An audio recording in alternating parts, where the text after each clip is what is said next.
I'm hearing good things about recruitment in some areas, though. I'm not going to lie. So we do seem to be making some positive waves, and I think that's off the back of many successful campaigns, especially from organisations like Skills for Care, getting things out there, and obviously other providers and consultants helping organisations actually with proper recruitment and retention strategies.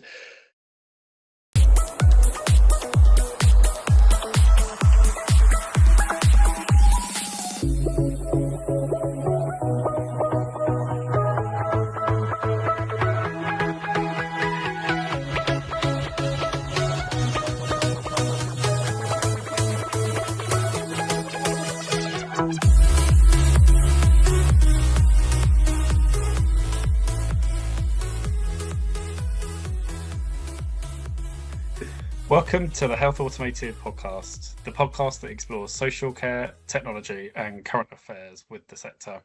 I'm Mark Tops, and I'm joined today with my co-host, Jack White. Jack, how are you? Hi, Mark. I'm good. Still bald, brave, cold because it's winter, and miserable because it's coming up to Christmas. How are you?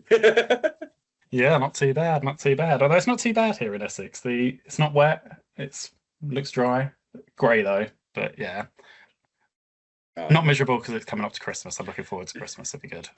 In all fairness, I'm not going to lie. This year I am slightly excited, and it's not because Charlie's gone over the top and put loads of inflatable decorations all over the front of the house in a secret competition with the neighbours that I don't even think they know they're involved in. Not at all. But other than that, it's been a long time no see for the podcast, of course. Back on season 2 or series 2, however you wish to announce it. So how's life been in that gap in the series break? Yeah, not too bad. Kind of same old, just different month. And I think we took a break, didn't we, from season 1 just for the summer holidays, so we could enjoy some time with the family. And then, yeah, life in general just gets in the way. And yeah, here we are. We're back. But I'm pleased we're back. So it's been a difficult time to get the date, both of our availability. But yeah, no, it's all good. You? Yeah, no, I totally agree. It's been chaotic, hasn't it? I mean, obviously having that sort of 6-7 week break period, but obviously you have the adjustment rollover from everyone in different regions of the country. So actually it's more like 2 months really, isn't it, of like downtime. But off the back of that, things have been good. I had a nice break during a 6 weeks holiday. So life's been generally well. Health Automated is doing banging. We've had loads of customers coming on board lately, which is fantastic. We're at the end of V2 now, and already starting V3 because we love being them tech geeks that are ahead of the curve. So watch this space. But no, you're absolutely correct. It has been tough to get a date in, obviously around work, family life. Obviously, during the downtime, I was elected as a town councillor, so I now have that responsibility as well, because I don't like sleep. We know that. But yeah, so I mean, obviously, Essex, Norfolk, 2 different counties, 2 handsome guys, though, not going to lie. But so what's been going on in social care in Essex, Mark? It seems relatively quiet per se. I say quiet, but then we've got the whole of the local government restructure going on across Essex. So I think there's quite a lot of noise of how that's going to shape the landscape for health and social care kind of here. Quite a lot of emphasis on what's going on in, I think it's Surrey, because they're slightly ahead of us, but otherwise we're the very first local authority to be going kind of through this. So yeah, I think the fear of the unknown for a lot of care providers, especially ones like where I am, which we straddle all of the districts. So what does that look like for staff? What does that look like for the organisation itself? And obviously I work for a local authority trading company. So what does that look like once it's kind of split up? So yeah, lots going on, but still good. 100%. It is very sort of dodgy times, isn't it? I mean, with off the back of the budget release yesterday, obviously we'll talk about some of them points shortly, because that's putting the country to shit in my opinion. But when we look at obviously some of the other areas that are going on, obviously you've got devolution with the government's happening, where they're looking at obviously breaking down local authorities and making unified authorities, and what does that look like? It's something that's never happened before. And how do we all slot in? Obviously, sitting on the town council, I'm part of this, and it is even dodgy territory for us because there seems to be a lot of unknowns and there's things that we can't answer. So, I mean, social care wise, once again, it's always them same sort of things we see here every year, isn't it? Winter pressures, obviously recruitment. I'm hearing good things about recruitment in some areas, though. I'm not going to lie. So we do seem to be making some positive waves. And I think that's off the back of many successful campaigns, especially from organisations like Skills for Care, getting things out there. And obviously other providers and consultants helping organisations actually with proper recruitment and retention strategies. Obviously, you've had the international workers side of things, haven't you? That's all sort of slowed down drastically now. So where I live in Norfolk is quite a rural sort of landscape, if you will. So those who know Norfolk, it is like Middle Earth if you come from a town. It is, and it is hard to recruit to an area like this because I mean, as I say, I always say I miss Essex. You know that, and one of the reasons I miss it is infrastructure. I love where I am. I love everything about it, but I love the infrastructure as well. And it's harder to recruit in certain areas naturally because if I was coming from abroad, I'm going to want to go somewhere where there is infrastructure. There's things to do, things to explore. I'm not going to want to move to the middle of nowhere in a sleepy little town, in the middle of nowhere. So it's looking at things like that, but we can't change all these variables. I think a lot of things have been thrown at the social care problem, as you say. But other than that, there's lots of positives, and I think sometimes it's easy to dwell on the negatives, but positives, it is good. We're starting to see care providers rates from CQC reports improving. Standards seem to be improving generally in care. Obviously, that's always a positive because that's what we aim for. But other than that, I mean, I know we briefly spoke before this, but the budget coming in, I mean, some of the things that are in there are going to crucify care providers over the next few years, but not just care providers, the everyday worker, the everyday carer. So, are you aware of some of the parts that have come from the budget? They were discussing it yesterday at work. I'm going to be honest, I tune out when it comes to politics. I think the only time in my life I've ever really heavily followed politics was during the pandemic, just to kind of know what was going on with all that bloody guidance changing. But otherwise, I don't follow. I don't know, and it annoys me that there's all these people in Parliament, grown adults, like cheering each other and doing whatever. Yeah, and I don't. But they were all talking about it in the office yesterday. I think the biggest thing in the care manager groups is around obviously the living wage increase and that hike and how that's going to impact. And I think more so for the ones that have got the under 20 or the up to 20-year-olds working for them, because that price hike has been such a jump compared to what it was. I think from memory it was 8%. So yeah, I think there's a lot of worry in terms of how we're going to afford that and the money, is that money going to flow from above in terms of being able to plug that gap? 100%. I mean, pay is the top of everyone's concern, isn't it? Businesses start questioning whether it would be viable to operate, whether they can sustain that lengthy term contracts that they may be signed into, for example, with local authority rates that don't increase in time, and there are all these pressures. And I know it's easy to go, well, you just need to get a private customer base to help balance the books. If it was that easy, right? And this is the sort of thing. I mean, looking at some of the key points. I mean, I'll just talk about the one on the income tax and national insurance. So essentially, thresholds are going to be frozen for another 3 years. So although the cost of living's increasing, minimum wage is going up, that means people are going to start paying tax essentially earlier on. So instead of having that bracket, what they've got now, they're going to be pushed into that bracket a lot sooner with just generalized salary increases. So obviously minimum wage has increased, which we'll go into, but obviously that's going to affect a lot of people. There's been a lot of benefits to welfare. Obviously, welfare is one of them things that we need, but a lot of people are critical of the welfare system in general, and they think that it is overly generous in some capacity, and it looks like more is going that way. Other than that, we also have some other parts on there for the businesses as well, but I won't go into all of that because obviously businesses operate in a very unique way to each other. But yeah, other than that, I mean, this budget is pants. It's a complete U-turn again. We are used to seeing government U-turns. They always happen. And when they always happen, what tends to happen? We get annoyed. We get frustrated when there's a U-turn. Another broken promise from the government. But hey, what do we expect? We're used to being let down. If we expect nothing, we won't be disappointed. But what are your thoughts on the sort of the cost of living side, Mr. Tops? You're on mute now. There we go. I'm on it. Yeah, I think it's hard, isn't it? And I think when I take away from just the budget in general, I think when you look at like the rate of which everything around you goes up compared to kind of your salary, there is such a drastic difference. I think if I was younger, if I was in my 20s, likely living at home with my parents, actually, that's a really good salary that they're going to be on in terms of being able to save.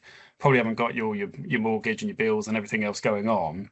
I think for the younger generation, it puts them at a really good advantage. But I think for those of us that have mortgages, have kids, have got those bills, all of those are going up so much more than what the living wage is anyway. So I think whilst it's going up, it's not enough. But I think this just forces all businesses to put their rates up even higher. I think, like, if we take social care, for example, the only way we're going to plug that gap is if you are working with private clients, is you're going to put that private rate up, so it just increases there. But we're going to be hit from your guest provider, your suppliers. If you've got a window cleaner that comes to your care home, all of those small things are going to rack up in price, but it just has a knock-on impact. But yeah, I think times are tough, and I don't know. I think with social care, I don't know whether we're at a point where we just need to rethink the whole framework in terms of how we deliver care. And I've been very vocal about that. I lost my driving license because of my health, and just been listening to just rely on good old Uber, and I think I'm keeping Uber afloat with the amount that I'm spending on. But just talking to some of those Uber drivers in terms of some of them have come from healthcare and social care. And when I talk to them about why have you left, it is that flexibility. And they were saying that, and even those that have come from being in a taxi ranch have said, you get those calls continuously. There's that expectation to pick up. Whereas with Uber, you just log onto the app if you want to work and you log off if you don't. And it's very freeing. And they were saying that they just basically, a lot of them have said they set a budget per day that they want to achieve. So they've got that weekly amount that then transpires into the monthly amount. And they literally just do the journeys and then clock off. And part of me wonders whether social care could ever get to that point in terms of you've got staff that just want to work different times. You've got your customers' needs. And I think we just need to move away from that, those shift patterns of 9 till 2 or 9 till 3 and then up till 9, 10 o'clock at night, and fixed visits. Like, can we? And I think there are organisations that do the Bertsorg model in terms of meeting people's needs at different times on how they need it. And part of me wonders whether it's just time that we'd have to rethink about the whole model in general and what that looks like going forward. Essentially, I agree with what you were saying, Mark. Agile care. If someone wants care outside of care hours, like standard, say, a companionship visit or something like that, it doesn't always need to be a fixed timing. And I know businesses need structure and stuff, but as a company, we work on agile. So although we have working hours, we're a 24-hour operation. So people have what we call agile workloads, which means they'll clock in, do maybe some hours there, go and have a little break, come back, do this. And we find that that works well with the workflow. And I do believe in some aspects that can be transferred to care. You're always going to have the worker who wants to fix hours around school timing. So, you're going to have cover there. You're always going to have the person who wants to do earlies because they want the afternoon. You're always going to have people who want to work nights because it works around their family. But you're always going to have that gap in the middle where there's a few hours throughout the day that people might not pick up. And I agree that the dynamic is changing. The frameworks, they need to give their heads a wobble when they're putting these together and get with modern times. But care providers should have the balls to turn around and say, we want inflation index, retail price index markers in the agreements to say that we can rise with inflation between a certain rate if there's a sudden cost of living increase. And it's all about making waves in numbers. If everyone done it, they would have to consider it, and realistically, why not? Your phone contract has it. You're pretty much, if you pay rent, that goes up every year.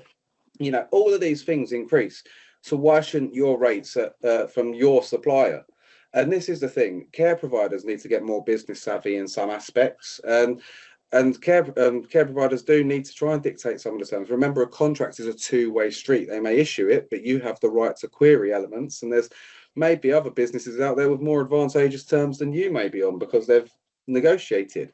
And this is where I think having a united front with the like associations in the regions to help shape that. Now, let's put it this way: the government would be absolutely screwed if all of the providers turn around and say, "Look, we're not picking them up because it's not cost effective to run. We'll just scale down, be more profitable and private." What would the government do at that point? It would have to pay private rates, and that's what would happen. So realistically, the power is to the people, but the people have got to unite together in some way and actually voice that, because it's not sustainable. The care system isn't, and unfortunately, over the years, the race to the bottom approach, and we see that with procurement. Mark, you know what that's like with businesses. It doesn't matter if you're the most quality supplier as long as you're the cheapest supplier in some aspects, and it's like when you have that sort of attitude towards running a business, it is tough. But I think this budget is absolutely atrocious. But the cost of living going up, it is going to cripple businesses left, right, and centre. But also your everyday cost of living. And I work on the Freddo Frog analogy. Do you remember Freddo Frogs as a kid? I remember a good old Fred. Oh, in terms of the price, there, I love a Freddo Yeah. Frog. They are the elite of chocolate. They are, aren't they? I mean, nothing hits like a Freddo chocolate. It's like no matter what cake you eat, nothing eats that school rainbow cake. Do you know what I'm on about? Yeah, it's a bit of icing and sprinkles. Oh, beautiful. Honestly, more beautiful than the birth of any of my children. I'm only joking. But yeah, so but all jokes aside, when we look at how much these things are costing nowadays, it's ridiculous. And you can see just in our lifetime, prices doubling and tripling. And when I'm going to go back to what you were saying about if you're sort of like 20 years old, it's advantageous to be at home in some aspects because it is. But essentially, we're forcing people to live at home longer now.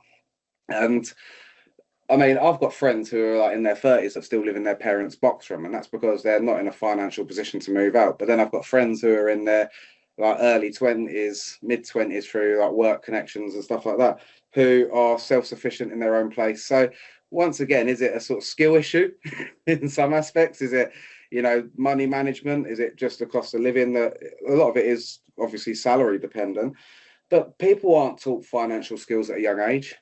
They're not, I mean, I have this saying, my kids, like, they're quite good at saving pocket money if we tell them to. But if I was to say, here's like your bank card, go and get something, they couldn't save money as long as they got a hole in their ass, as the same would go. And that's because they don't understand the concept of money and the value of money and how it has to go and budgets. But I think that should be instilled at a young age, and then people will do better as they grow older. That's part of the problem. I do believe in social economics and like basic finance management. But I the average human's now living towards 100. So you could say like 30 is the new 16 or 18, couldn't you? I guess when you're moving up. But I'll be honest, I love my children. I couldn't picture them living at home at 30 though. But it's a harsh reality that I think we have to accept nowadays. But for kids to drive, they get penalised. So let's say, I remember when I was 18 and I got my license, and then I'd go out and I would try and get the insurance, and they was coming in like £2,500, £3,000 a year on like a proper clapped out Ford Fiesta or something like that. And it was sort of like I paid more for the insurance in 3 years, so I bought the car like 4 times over. Do you see what I mean? It's crazy. And then I was going to work, and because I was in the military at the time, so luckily enough, I didn't get sort of paid less than my peers, if you will, for the similar sort of work, which is something I don't agree with. Just because someone's age is there, we just go, you deserve less. I think if you're doing the same work as your peers, you should get paid similar within reason. And that encourages that person to work harder because they're earning more, and it gives them a greater chance of success. I think using that 16, you get paid a pittance is poor, in my opinion. But yeah, when we look at obviously all of them factors coming in, from my viewpoint on it, it's quite a horrendous situation because my outgoings for the car pay and everything like that were about £500-600 in total, which was over half my salary at the time. And how am I meant to have a life when I need that vehicle to travel to and from work? So essentially, I'm in that trap. Yeah, And yeah. sorry. No, I was going, and you are right. And I think when you look at everything's on a buy now, pay like literally everything. Like I had just recently bought my wife a new car. There are no second-hand cars around that you can just go and pick up. Like you were just talking there about like the Fiesta. Like so, like I've got three kids. When it comes to them learning, I ain't gonna be able to pick up a £500 car. Everything will be on a finance for a brand new car. But yeah, it's absolutely insane. But like for all of it. But I think even once you've managed to get a house, it's like the sofas, the fridge freezer, like the washer, everything is on buy now, pay later. And I think if you've got that lack of budgeting skills, and I was always taught, don't buy anything until you've got the money in your bank account and buy it outright, which is how I still like to live. Within obviously, that I've got my phone and car and bits and pieces, but everything else, I do save the money and then get it. But I don't think if you've not got those budgeting skills, I can see why so many people are in such debt in terms of, well, let's just put it on, we'll pay it in 3 years' time. And then that 3 years comes along and you've got so much other stuff that's accumulated. It's just then a spiral. But I, I do wonder around, I spoke about obviously social care in general changing. I wonder whether, we look further afield than England in terms of, in the UK, in terms of how people live. And I've got a number of friends that have sold their house and the parents have sold their house and they've just bought one house together. And I wonder whether actually that's, which is normal in most other countries. It's England that doesn't do that, but you'll just be living with your kids for forever. But why not? Like, if you could transfer your house, I guess if you only have one child, it would be easier because you could just transfer your house into their name and they just carry on paying that rent or the mortgage, whatever that looks like. But I guess a bit like me, you've got more than one child. What does that look like if you're all living together because they can't afford to move out and they can't afford a house? And I do think alongside all of what's going on there is obviously the renters have been hit with the last tax increases and the last budget. So I think all you're actually seeing is the banks buying the property. So you're actually just then going to be paying the money to the banks and these large companies that have bought up all the houses. Like I'm in a village, but the majority of the new build houses aren't owned by people, they're owned by businesses. I think HSBC's got tons of them in the new village. There you go. I mean, we just get shafted left, right, and centre when it comes to things like this. I mean, I've owned houses now for since what, 2015, I think, is when I bought my first one. And for me, it's always been one of them things that you've got to prioritize. You've got to keep that roof over your head. You've got all of these overheads which go up. I mean, at the moment, my council tax is around £3,000 a year. It's ridiculous. And I live in a sort of reasonably new build. So on top of that, we have to pay a property management fee. It's sort of like, so I'm like, what the hell? So essentially, like, it's a double council tax, Yeah, right? yeah. And then for that, it's like we have to ask permission to do certain things if we want, because it's like under a covenant, and they just make it so difficult. But one thing I did notice is the government had this scheme years ago called Help to Buy. I'm not sure if they still do. They probably do, but essentially, I can't remember because I've never used it. So I could be talking slightly out of term here, but I'm only going by what some of my neighbours have said who have used it. And essentially, they got like a 20% loan free of interest for 5 years or something when they bought the house on a smaller deposit to help them get on the market. 5 years after they moved in, the amount of houses on my estate that went up to sell because people couldn't get that additional 20% to pay back that loan, and paying the interest on it and everything plus a mortgage was actually worse than rent. I think about 8 of them have gone back to rented accommodation because they couldn't afford the mortgage and Yeah. that. So actually, they've been forced off the ladder. By, you see what I mean? And it's such a difficult one because you've got to try and anticipate: can I potentially refinance my property to take 20% out in that time? Will it have grown in equity? What happens with the property? It's a massive gamble. And then, I mean, when I was growing up, it was always property is a safe investment. It goes up. It's like, it will go up and up. And to an extent, that is true. I agree with that 100%. But it's nigh on impossible now for, like, I mean, yeah, like the boomers, as they used to say, how much, like £7,000 they was paying for a property back then, and then selling them for nearly half a mil.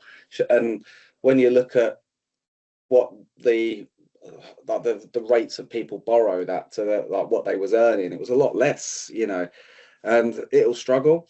We are a small island, though. We are very governed by the land. And one of the things that is very hypocritical is people go, we don't want expansion, we don't want more houses, but then moan that they can't get a house or they're unaffordable. Whereas, obviously, if there's more property, they become cheaper over time because they're not as in demand. Right? So, it is a bit of a tough one, but I feel for the next sort of two, three generations because I think they're just going to feel the fallout of all of the mistakes that we're making now, really, in Yeah. ours.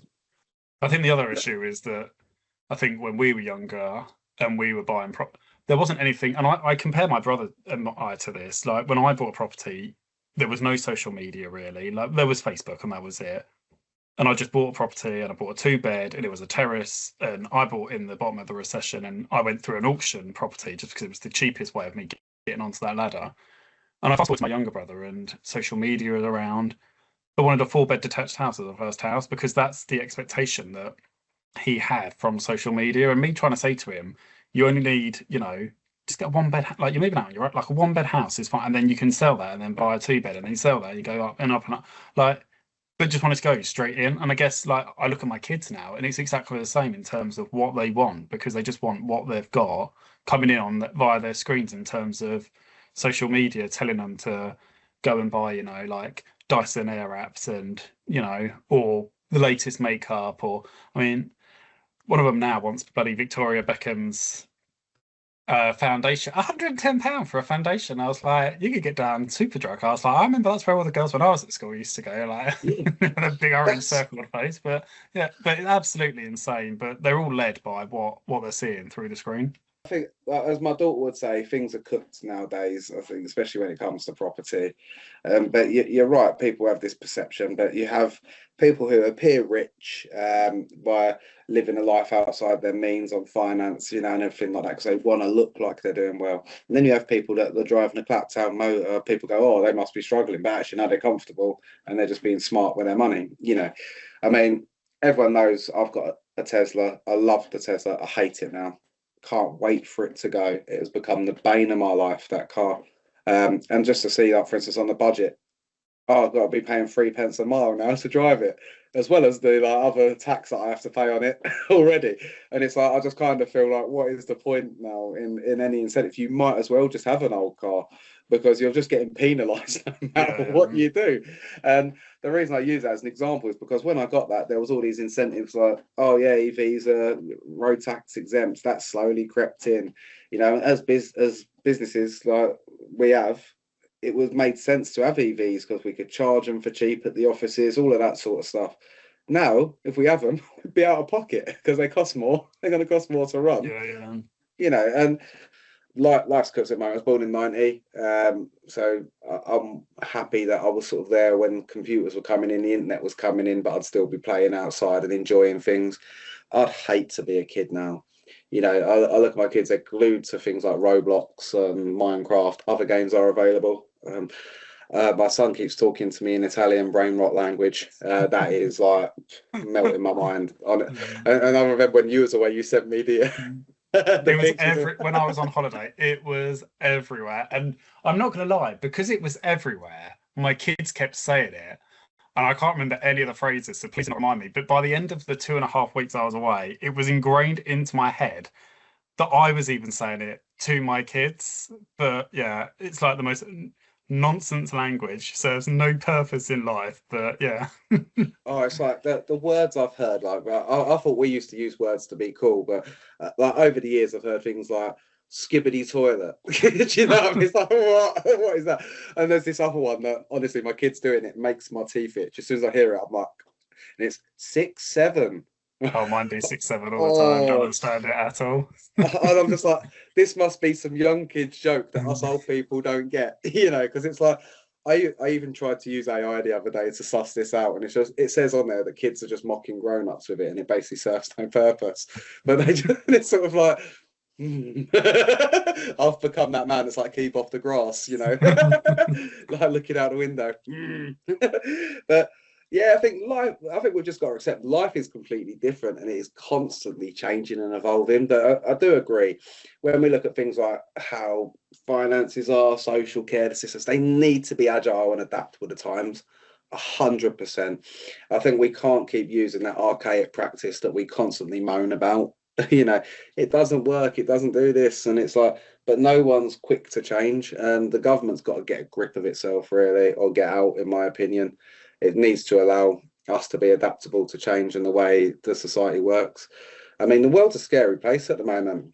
A lot of people say we're on the brink of war and everything like that. We've got an unstable government, we've got instability everywhere. It is a time for a lot of people to have concern, but I do believe that things will level out. I'm always the optimist, Mark, and obviously this is where I'm not a religious person, but I'd like to thank Lord for services like architecture that will help sort of streamline these these processes for providers in the future, and hopefully help cut costs and make them more agile, so we can practice what we preach.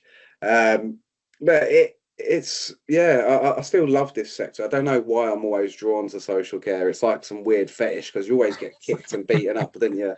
No matter what, we always go in expecting good news, and we just get a slap round the grid, and it's sort of like you kind of just like you don't expect anything less, do you? But I love it. I love the difference we make, and I think you've got to be some form of of a warped personality to work in social care, not just for the humour and stuff, but I just mean to take the level of crap we get from the government every day.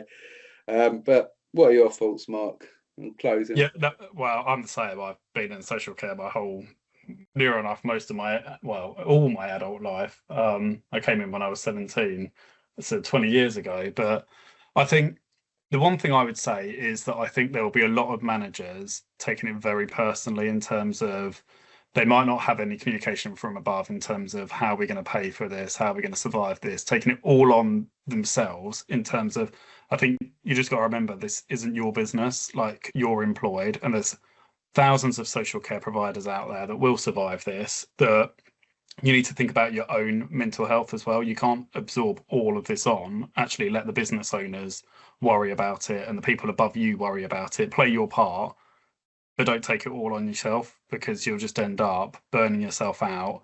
Your mental health will take a massive hit. So I think that's easier said than done. And I know that I'm sat there thinking, my God, how are we going to, reset the budget for April in a couple of weeks' time? What does that look like in terms of, we will be way over where we are at the moment, but equally, we've got a head of finance and we've got a senior leadership team that can also take some of that slack off of me in terms of how do we crunch the numbers and make this happen. But yeah, I think you're right. I think we live in very bizarre times at the moment, and I think, as well as everything else, we see more and more people kind of leaving the UK to go to other countries. But yeah, I think you're right. Social care, there's something, once you're in it, you're drawn back to it, and even if you try and leave, you still come back in some way, shape, or form. So yeah, it's a bizarre one.